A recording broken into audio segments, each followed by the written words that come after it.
Assalamualaikum.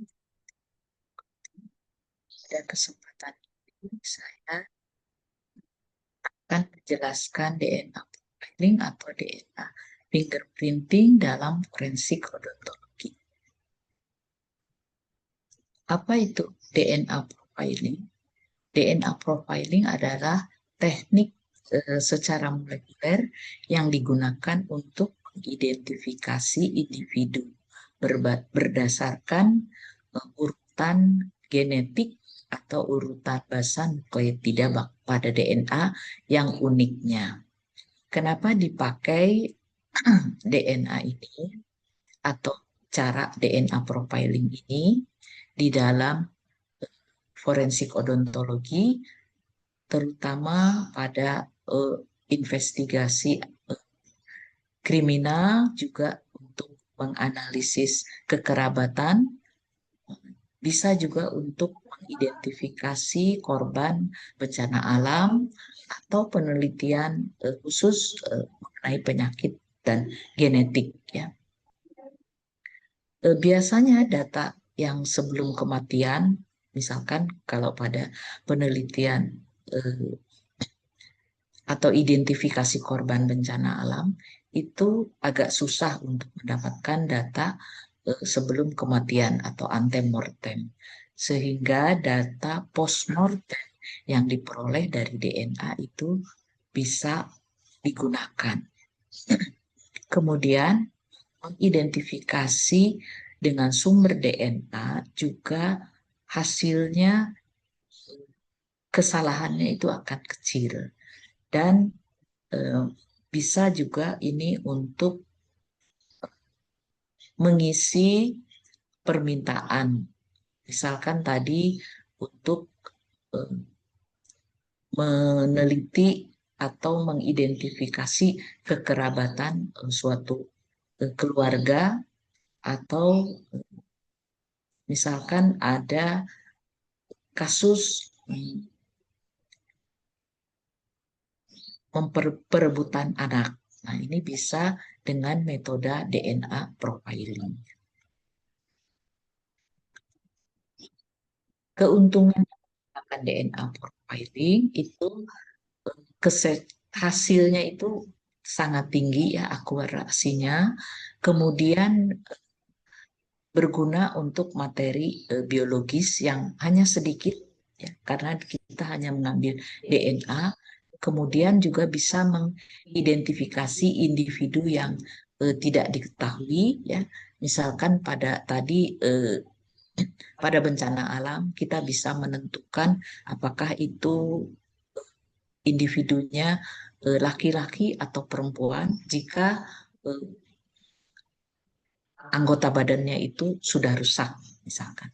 Juga spesimen-spesimen yang terdegradasi, misalkan spesimen yang dari masa purba, yang kita akan meneliti lagi. Nah, itu dalam jumlah kecil bisa digunakan DNA profiling ini ya. Nah, mengapa DNA itu penting dibandingkan sumber yang lain? Karena setiap makhluk hidup itu mengandung DNA ya. Misalkan kalau di manusia bisa itu sel yang diambil dari bukal atau sel darah atau dari kulit, itu pasti mengandung DNA ya. Dan DNA itu unik untuk setiap individu ya. Meskipun setiap individu itu hampir 3 miliar basa DNA-nya itu sama ya, tetapi 99,8% itu sama. Tetapi meskipun hanya 0,22%-nya itu berbeda, ini bisa menjadi pembeda untuk satu individu dengan individu lain. Nah, DNA itu secara alami itu ada dua macam ya.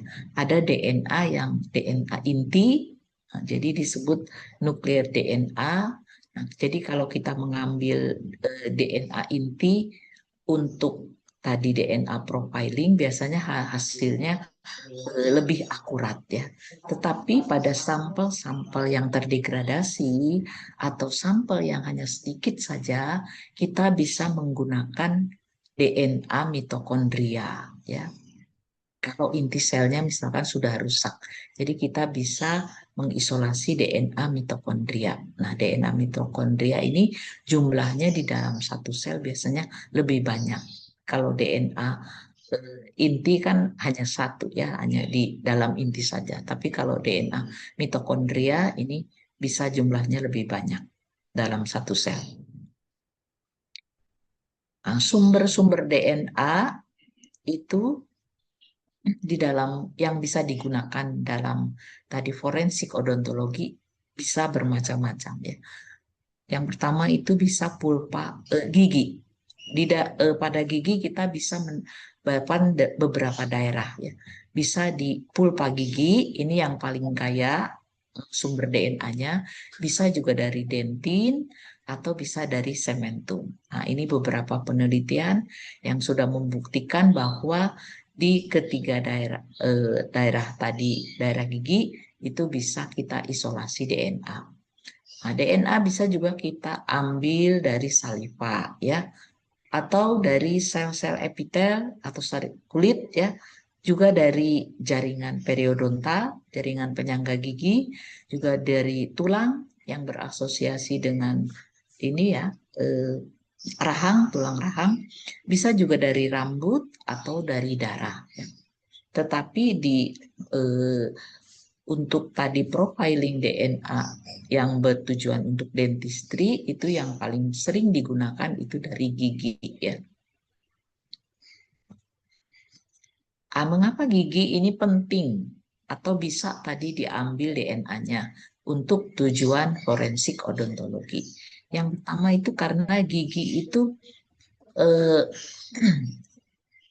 tahan terhadap panas dan kerusakan yang lama ya, dekomposisi. Nah, ini beberapa penelitian, ada orang Jepang yang meneliti, jadi DNA yang diisolasi atau diekstraksi dari pulpa gigi, kemudian disimpan di beberapa suhu. Nah, ini kita bisa lihat hasilnya bahwa suhu di bawah 400 itu DNA-nya masih bisa kita gunakan. Tapi kalau di atas 400 itu sudah mulai terdegradasi. Tapi dari sini kita bisa lihat bahwa gigi itu masih tahan ke suhu tinggi ya.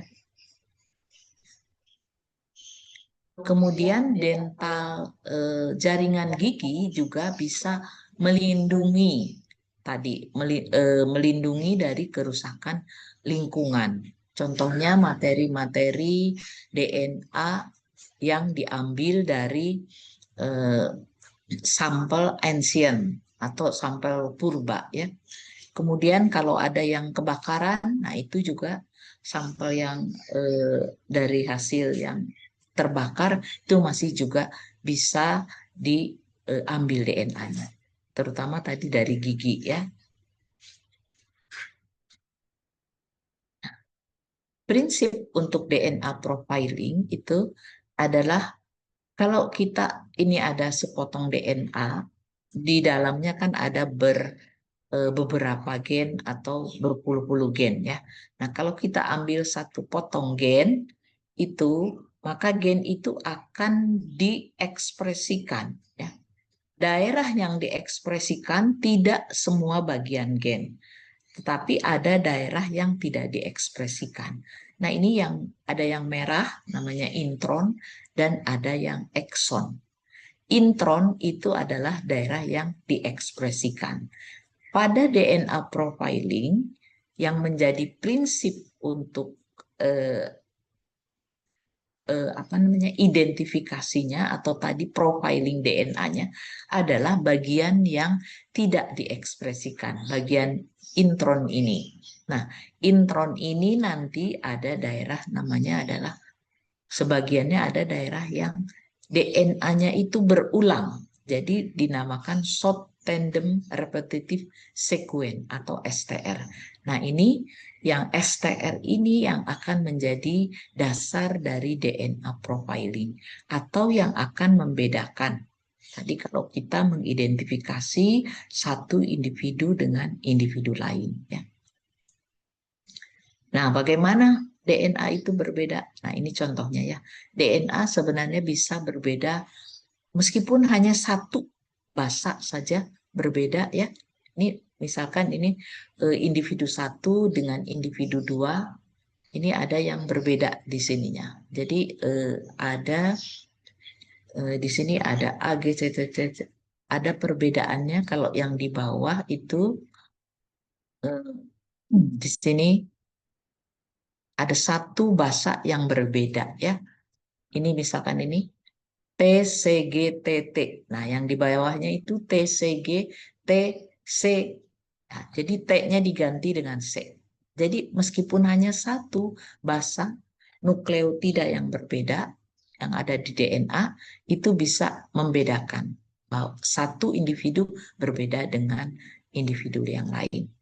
Nah, pembeda juga bisa karena ada yang basa nukleotidanya ada yang dihilangkan atau ditambahkan ya. Jadi ini antara individu satu, individu dua, individu tiga. Individu dua itu satu ada satu basa yang hilang, tapi kalau individu tiga ini ada satu yang bertambah. Nah, jadi ada yang itu karena terjadi mutasi, ada yang dihilangkan ya.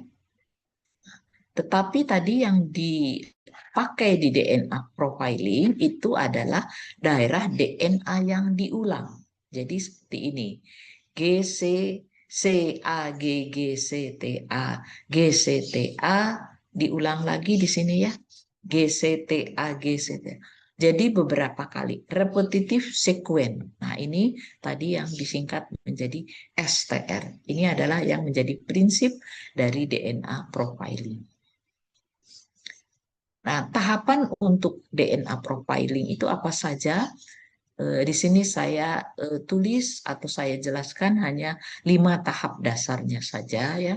Yang pertama adalah koleksi sampelnya dari mana, kemudian ada DNA ekstraksinya dari sel, kemudian perbanyakan DNA-nya menggunakan PCR, dan keempat analisis tadi repetitive sequence-nya, sequencing, kemudian perbandingan dengan sampel, reference sampel ya.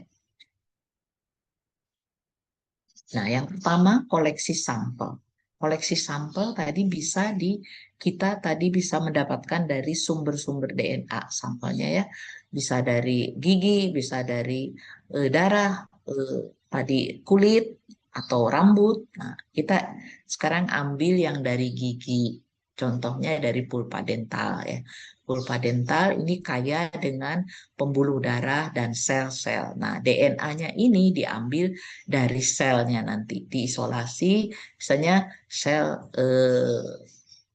fibroblast atau sel darah putih misalkan ada di situ ya. Tidak darah merah karena darah merah tidak ada inti selnya, jadi tidak ada DNA-nya. Nah, bisa juga dari dentin atau sementum atau dari saliva.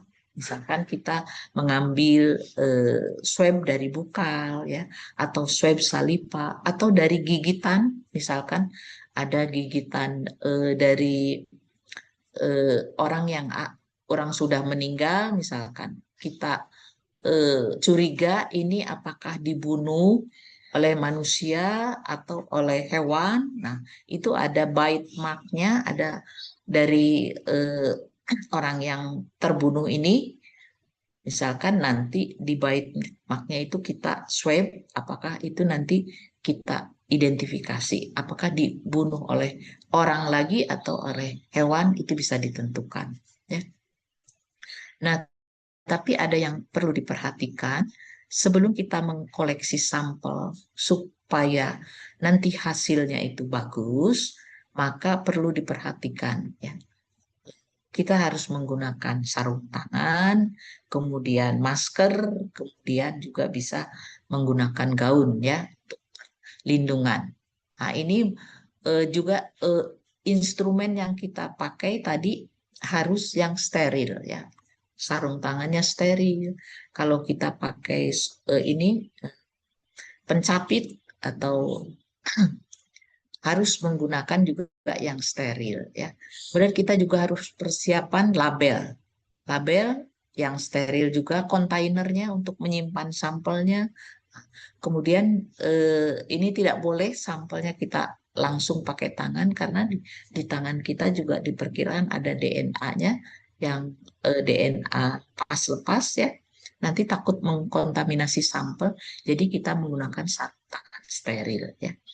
Nah, kita juga perlu dokumentasi sampelnya diambil dari siapa, ditulis pasiennya, kasusnya apa, ya, tanggal, waktunya kapan. Tadi misalkan kita ambil dari pulpa dental, nah ditulis ya, atau dari dentin atau dari sementum ya. Giginya gigi yang keberapa, gigi molar atau premolar ya. Kemudian pengkolesinya kita, nama kita atau siapa yang mengkolesi ditulis di situ ya. Nah, ini yang penting tadi selain itu juga eh, tadi untuk menghindari kontaminasi ya menggunakan sarung tangan yang steril, alat-alat yang steril ya.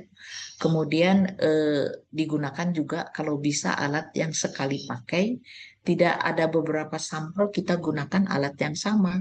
Tapi kita gunakan yang disposable sekali buang, pakai sekali buang. Ya.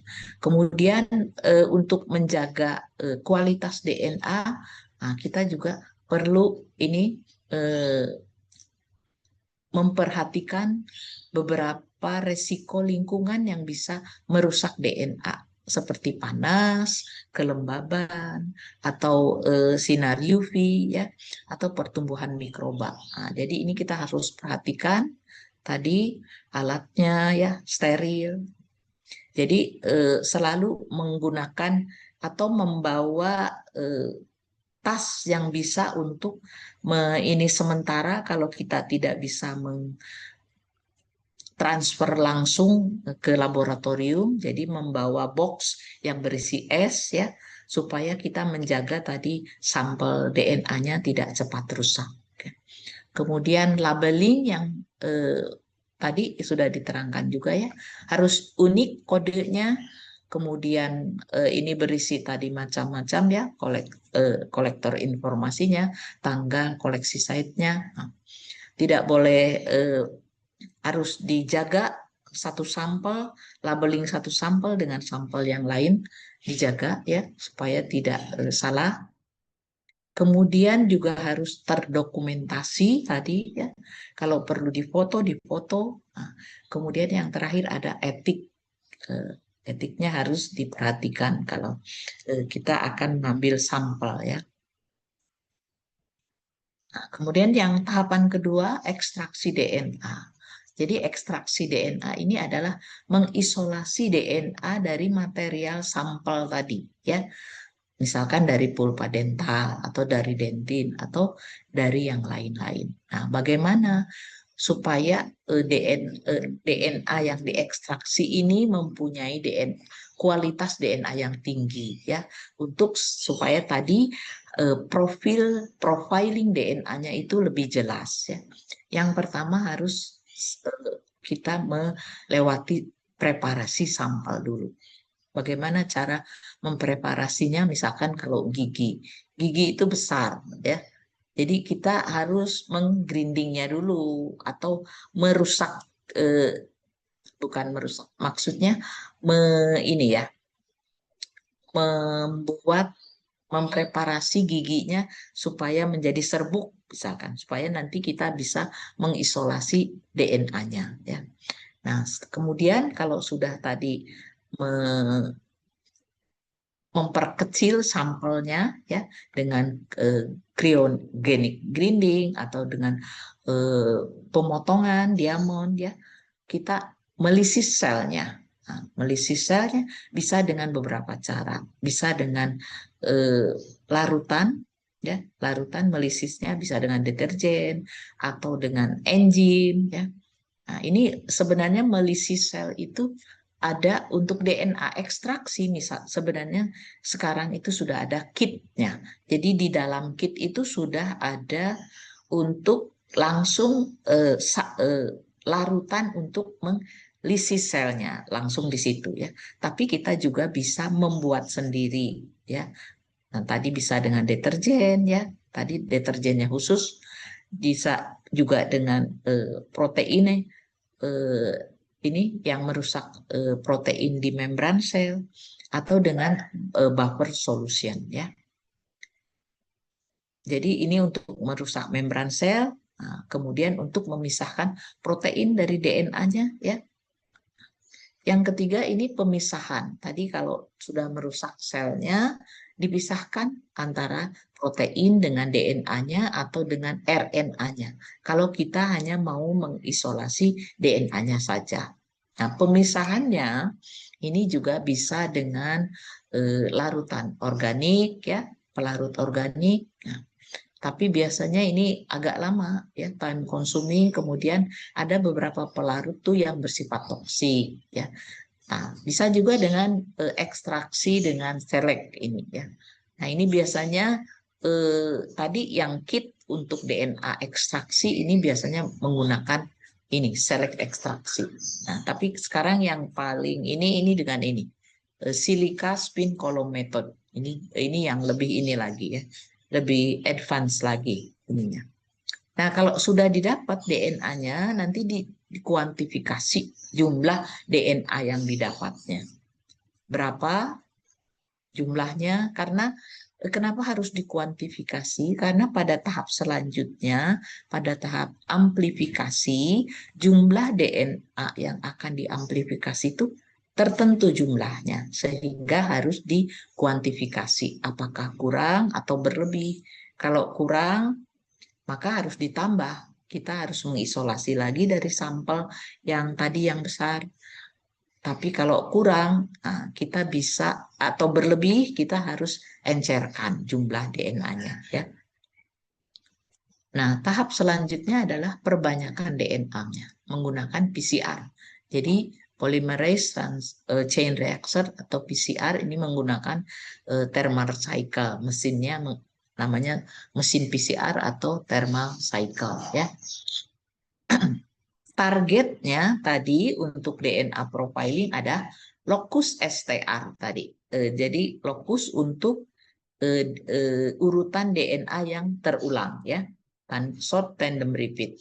Tapi kalau kita mau mitokondria untuk DNA mitokondria, nah ini kita juga bisa urutan dari di urutan tertentu pada DNA mitokondria ya. Nah, ini prinsip dasar dari PCR ya. Mungkin saudara juga sudah tahu secara umum. Yang pertama itu denaturasi, kemudian annealing ya. Jadi penempelan primer. Jadi kalau denaturasi itu pembukaan dari double strand DNA-nya, kemudian penempelan primernya itu annealing, kemudian baru nanti sintesis DNA. Baru perbanyakannya. Sintesis DNA itu berupa perbanyakannya. Tadi yang polymerase chain reaction-nya. Ya. Nah, setelah DNA yang didapat, maka fragmen-fragmen DNA itu akan diprofilkan. Atau bagaimana kita memprofilkannya DNA itu. Urutan basa nukleotida yang didapatnya itu apa saja. Kita ini memisahkan hanya fragmen yang STR-nya saja. Nah, kemudian kita bisa menggunakan elektroforesis performnya ya, bisa juga dengan genetic profile performnya. Nah, setelah didapat baru nanti dibandingkan profil DNA itu dibandingkan dengan reference sampelnya atau dengan saudara-saudaranya, misalkan apakah ini sampel ini tadi yang kecelakaan ini si A benar saudaranya si B. Nah, jadi sampel si B juga ada sudah diisolasi DNA-nya, sampelnya ini. Jadi kelihatan nanti relativitasnya apa kedekatan hubungan kekerabatannya ya. Nah, ini contoh tadi profiling DNA-nya bisa menggunakan yang namanya RPLP method ya, Restriction Pavement Length Poriformisme. Ini contohnya untuk melihat kekerabatan ya. Misalkan ini kalau genotipnya, kalau orang tuanya ini ada yang AA, kalau dia genotipnya A besar dominan ini seperti ini ya. Jadi yang merah-merah ini tadi fragmen STR-nya ya, fragmen STR-nya. Ini kalau resesif hanya satu saja, tapi kalau ini ada dua, A kecil, A besar, A kecil, dia ada tiga fragmennya. Nah, jadi bisa kelihatan ini. Jadi kalau orang tuanya seperti ini, orang tuanya A besar, A kecil, A besar, A kecil, maka anaknya akan ada tiga macam ini ya. Kalau ininya bisa dia A kecil, bisa kemungkinan anaknya bisa A besar, A kecil, A besar, A besar. Jadi ini adalah salah satu contoh DNA profiling menggunakan RPLP metode ya, metode RPLP. Nah, ini metode RPLP juga bisa mengidentifikasi tadi paternity testing ya. Misalkan ada perebutan anak, ini anaknya siapa? Anak ayah satu atau anak dua. Nah, jadi di ibunya ayah ayah satu, ayah dua, ibunya dan anaknya semuanya diidentifikasi DNA-nya. Nah, maka akan terbukti siapa ayahnya. Jadi yang diberi tanda kuning di fragmen DNA-nya itu adalah yang sama. Nah, berarti anaknya ini tidak sama dengan ayah yang satu karena tidak ada fragmen yang sama dengan ayah satu.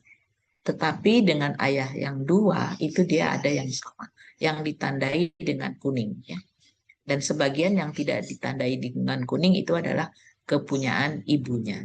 Jadi memang anak ini adalah kepunyaan dari ayah dua dan ibunya. Ya. Metode yang lain untuk DNA profiling juga bisa menggunakan tadi analisis kromosom Y. Kalau untuk membedakan itu sampelnya adalah laki-laki atau perempuan bisa ya.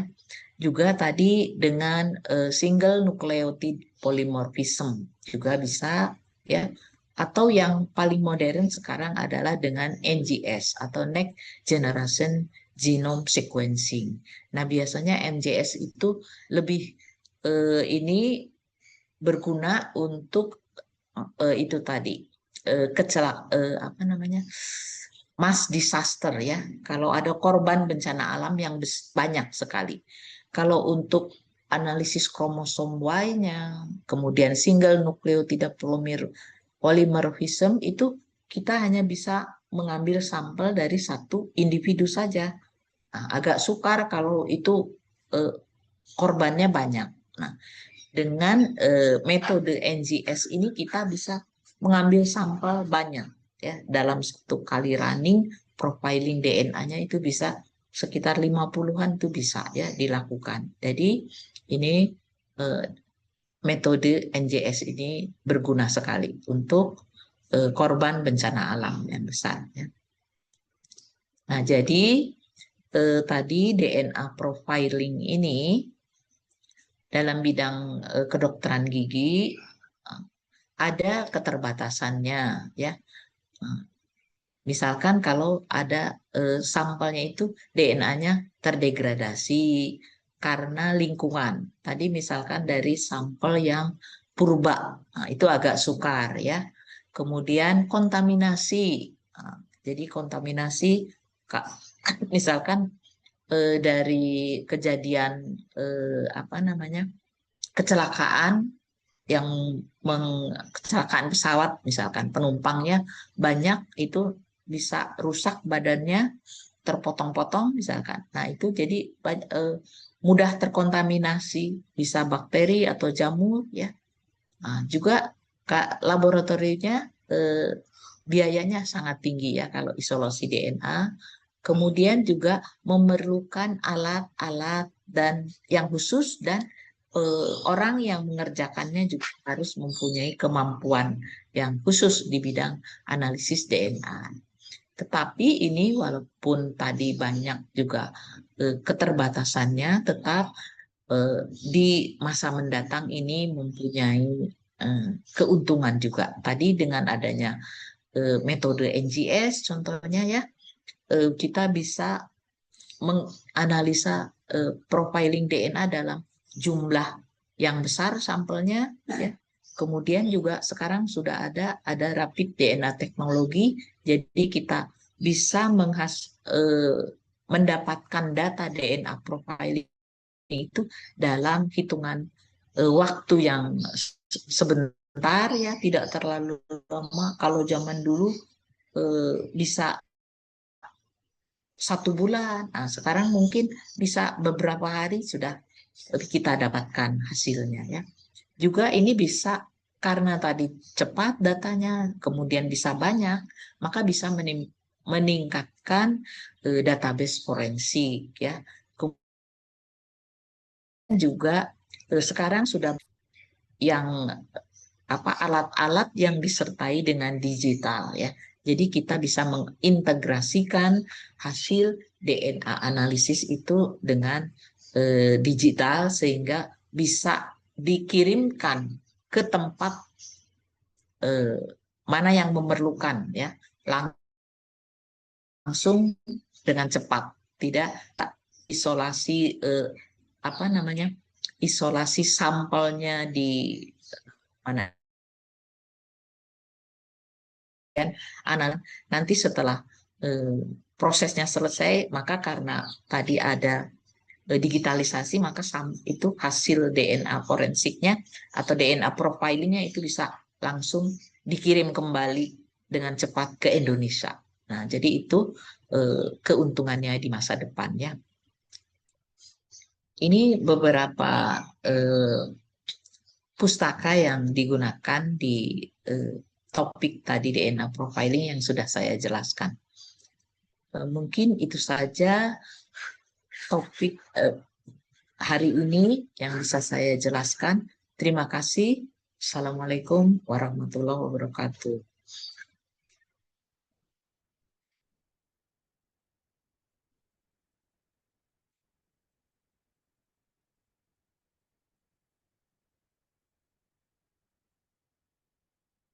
Setelah dihentikan, gimana Pak Hasan?